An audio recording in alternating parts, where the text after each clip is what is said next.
Benjamin Netanyahu says Israel has settled the score after killing Yahya Sinwar, believed to be the mastermind behind the October 7th attacks. But Hezbollah is warning the death of the Hamas leader will only escalate their war with Israel.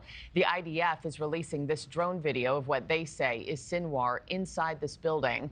You can see him right here circled in red before he throws a long stick at the drone. There he is right here. U.S. officials are hoping Sinwar's death could provide a path to negotiate a ceasefire. NewsNation's Tom Dempsey has the latest from Washington. Tom, world leaders are now worried that this killing might spiral the Middle East into a wider war.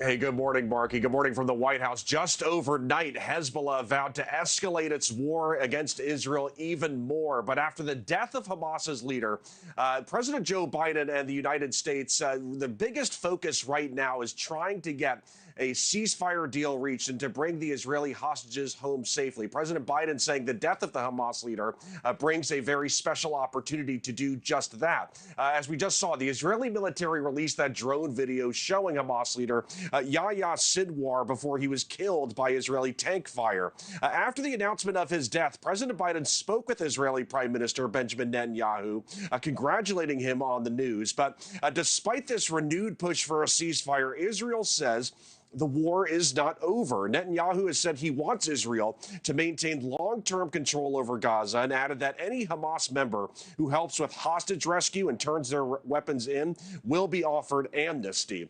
Iran's UN team also, getting back to that escalation point, Markie, saying that the death of the Hamas leader will strengthen the resistance even more. So again, there's still very big concerns about this war in the Middle East. And Markie, a very big thing to note that there are literally American boots on the ground in Israel at this hour.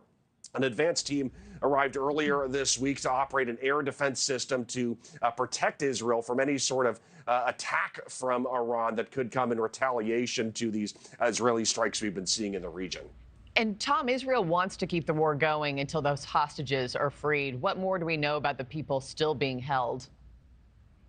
Well, at this hour, the number is believed to be 101 hostages still in Hamas custody. And here's the thing, dozens of them may already be dead. But we're hearing some of the personal stories from families, and that includes Israeli-American hostage, 23-year-old Omer Nutra, an Israeli-American soldier, is one of the remaining hostages, and he is believed to be alive. He was taken by Hamas in October last year. After the announcement of the death of Hamas's leader, his parents called for peace.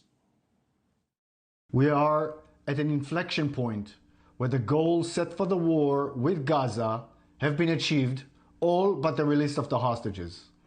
Sinwar, who was described as a major obstacle to a deal, is no longer alive. So again, this development of the Hamas leader dying in Gaza, obviously a very big development in the war. And as far as the United States is concerned, Markie, the very big focus again is bringing those hostages home and trying to find any sort of ceasefire deal that could lead to at least the conflict dying down just a little bit. We know Secretary of State Antony Blinken will be in Israel sometime in the next few days, hoping to try and find any sort of a ceasefire deal, Markie. Yeah, we know President Biden in Berlin this morning. He's also expected to touch on the Middle East there. We'll take those comments live. Thanks for watching, everybody. Go to joinnn.com to find NewsNation on your television provider. Also, don't forget to click that red subscribe button below to get more of NewsNation's fact-driven, unbiased coverage.